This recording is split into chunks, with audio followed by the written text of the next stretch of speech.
Hello दोस्तों, कैसे हैं आप सभी। आई होप आप लोग बहुत ही अच्छे होंगे। सभी अपने एग्जाम्स की तैयारी कर रहे होंगे क्योंकि आप लोगों के एग्जाम्स बहुत जल्द होने वाले हैं। मैं हूं दिव्या वर्मा एंड आप सभी लोग हैं मेरे साथ इंडिया के बेस्ट स्टडी चैनल पर, जिसका नाम है स्मार्ट स्टडी 101। दोस्तों, आज हम लोग बात करने वाले हैं BA सेकेंड ईयर की ड्राइंग के बारे में। आज हम लोग चित्रकला का एक बहुत महत्वपूर्ण क्वेश्चन डिस्कस करने वाले हैं, तो कोई भी इस वीडियो को बीच में छोड़कर नहीं जाएगा। सभी लोग लास्ट तक इस वीडियो पर बने रहिएगा और वीडियो पसंद आती है तो वीडियो को लाइक शेयर कर दीजिएगा। चलिए दोस्तों, टाइम को वेस्ट ना करते हुए क्वेश्चन को डिस्कस करना स्टार्ट करते हैं।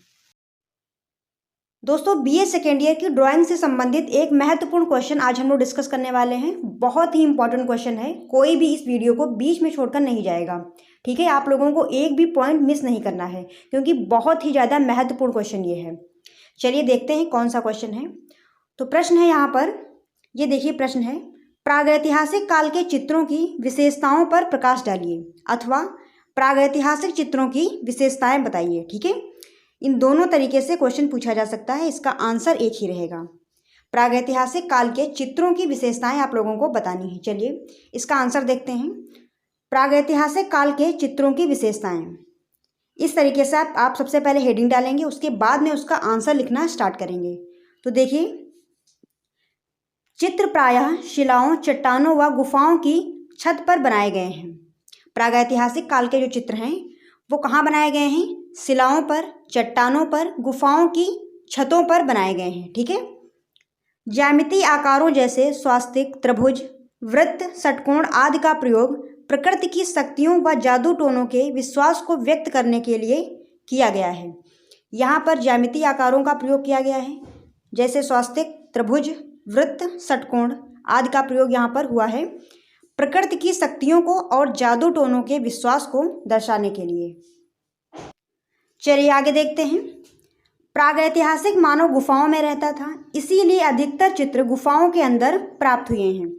जो आदिम मनुष्य था या फिर प्रागैतिहासिक मानव, वो गुफाओं में रहता था, इसीलिए जो अधिकतर चित्र प्राप्त हुए हैं वो गुफाओं के अंदर मिले हैं। ठीक है, और सबसे प्राचीनतम चित्र जो हैं वो गुफाओं के अंदर ही प्राप्त हुए हैं, क्योंकि मानव जो है वो गुफाओं के अंदर रहता था, इसलिए उसने सबसे पहले गुफाओं के अंदर चित्रकारी करना प्रारंभ किया और जैसे जैसे वो बाहर निकला तो उसने बाहरी चट्टानों पर, शिलाओं पर चित्र बनाए। चलिए चौथा पॉइंट देखते हैं। प्रागैतिहासिक काल के चित्रों में अधिकतर आखेट के चित्र प्राप्त हुए हैं। जो प्रागैतिहासिक काल के चित्र हमें मिले हैं उनमें अधिकतर चित्र आखेट से संबंधित है, यानी कि शिकार दृश्य। ठीक है, शिकार दृश्य अधिकतर बनाए गए हैं। पांचवा पॉइंट क्या है? आदिम मनुष्य के चित्रों का प्रमुख विषय आखेट रहा। आदिम मनुष्य ने अधिकतर चित्र आखेट से या फिर शिकार से संबंधित बनाए हैं। चलिए आगे देखते हैं। उसने सुअर, भैंसा, हाथी, गैंडा, घोड़ा, हिरण आदि जानवरों का शिकार करते हुए स्वयं को चित्रित किया है। आदिम मनुष्य ने यहाँ पर कुछ पशु दिए हुए हैं, जैसे सुअर, भैंसा, हाथी, गैंडा, घोड़ा। ठीक है, इन जानवरों का शिकार करते हुए स्वयं को यानी खुद को चित्रित किया है। सातवां पॉइंट देखिए, यहाँ पर आखेट के अतिरिक्त पशु तथा जादू के विश्वास के प्रतीकों का अंकन हुआ है। ठीक है, शिकार चित्रों के अतिरिक्त यहाँ पर पशुओं के चित्र बनाए गए हैं और जादू टोने के विश्वास से संबंधित प्रतीक चिन्हों का प्रयोग किया गया है, यानी कि प्रतीक चिन्ह बनाए गए हैं। जैसे हमने पहले से पढ़ा था, स्वास्तिक का प्रयोग हुआ है, वृत्त, त्रिभुज, षटकोण, इस प्रकार के यहाँ पर चित्र बनाए गए हैं। आठवां पॉइंट क्या कह रहा है? नौ प्रस्तर युग में भयानक जीव जंतु मित्र के रूप में चित्रित किए गए हैं। देखिए, शुरुआत में जो मानव था, प्रागैतिहासिक मानव, वो जानवरों का शिकार करता था। ठीक है, उसके पास केवल एक ही काम था, जानवरों का शिकार करना, अपना पेट भरना। तो इसलिए अधिकतर चित्र जानवरों के शिकार से संबंधित मिले हैं। फिर धीरे धीरे जैसे ही जैसे मनुष्य की बौद्धिक क्षमता का विकास होना शुरू होता है, वो ये जानने लगता है कि ये जानवर हमें दूध दे सकते हैं, इनसे कई लाभ हो सकते हैं, सवारी कर सकते हैं, दूर स्थान पर जाना है तो इन पर बैठकर सवारी कर सकते हैं, इसलिए इसने पालना शुरू कर दिया। ठीक है, और प्रागैतिहासिक मानव का जो प्रथम पालतू पशु था वो कुत्ता था। ठीक है, सबसे पहले मनुष्य ने कुत्ते को पाला था, इसीलिए यहाँ पर देखिए भयानक जीव जंतु मित्र के रूप में चित्रित किए गए हैं। पहले जानवरों का शिकार करते हुए दृश्य बनाए गए हैं, उसके बाद में फिर जब ये इन्हें पालने लगा तो फिर उन्हीं जानवरों को मित्र के रूप में दर्शाया गया है। चलिए आगे देखते हैं।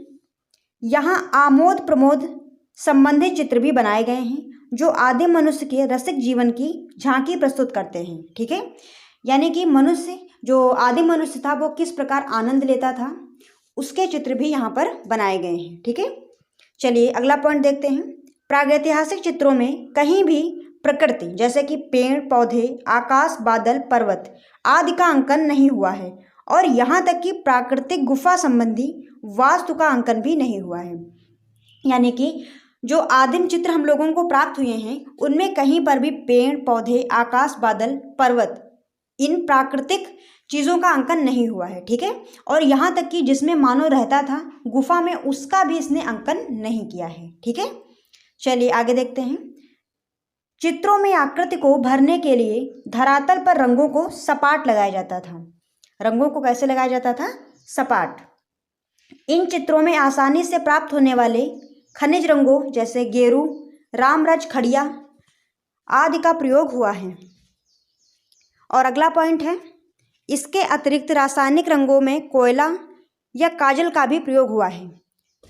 शुरुआत में इसने जो आसानी से इसे रंग प्राप्त हो जाते थे जैसे खनिज रंग है, गेरू, रामरज, खड़िया, इसका प्रयोग किया। फिर इसने कोयला, ठीक है, कोयला या फिर काजल, इसका भी इसने प्रयोग करना स्टार्ट कर दिया। ठीक है, चलिए आगे देखते हैं। अगला पॉइंट, प्रागैतिहासिक काल के चित्रों को किसी नुकीले पत्थर से सीमा रेखा खोदकर बनाया जाता था।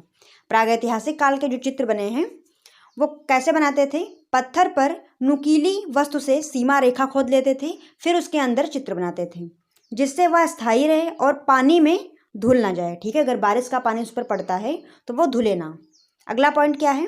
आदिम चित्रों में क्षैतिज रेखा का प्रयोग नहीं हुआ है। ठीक है, क्षैतिज रेखा का प्रयोग आदिम चित्रों में नहीं हुआ। क्षैतिज रेखा होती है ऐसे पड़ी हुई रेखा। ठीक है, और ऊर्ध्वाधर कैसी होती है? सीधी रेखा। चलिए अगला पॉइंट देखते हैं। आदिम मानव रंगों में पशुओं की चर्बी मिलाकर प्रयोग करता था। आदिम मनुष्य रंगों में पशुओं की चर्बी मिलाकर प्रयोग करता था।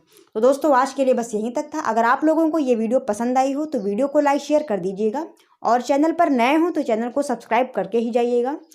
फिर मिलते हैं दोस्तों ऐसे ही किसी न्यू वीडियो के साथ। तब तक आप बने रहिए हमारे साथ। धन्यवाद दोस्तों, जय हिंद।